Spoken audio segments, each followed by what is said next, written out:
இந்த காட்டில் அலைந்து திரிந்தும் ஆடுகளை பார்த்தீங்கன்னா, அவங்களுக்கெல்லாம் முள்வேலியே கிடையாது. அது எங்கு வேண்டுமானாலும் விடுதலையாக சுற்றலாம். எங்கு வேண்டாலும் போகலாம்.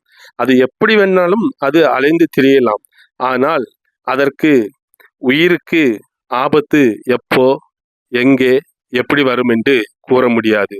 ஆனால், முள்வேலி நாம் தவறான இடத்திற்கு போகாமல் நம்மை தடுக்கின்றது. தவறானவைகளால் நாம் பாதிக்கப்படாமலும் அது நமக்கு உதவுகிறது. ஆனால், இந்த முள்வேலியை தாண்டி செல்ல விரும்பும் போதுதான் முள்வேலி நம்மை காயப்படுத்துகிறது. நான் முதலாவது சொன்ன போல இந்த மானுடைய கதை. அது முள்வேலியை தாண்டி செல்ல முயன்ற போதுதான் அது பாதிக்கப்பட்டது. இன்றைக்கும் மனிதர்களாகிய நமக்கும் ஆண்டவர் ஒரு பாதுகாப்பிற்காக தன்னுடைய வசனத்தை கொடுத்திருக்கிறார். தன்னுடைய பிரமாணங்கள் எல்லாம் கொடுத்திருக்கிறார்.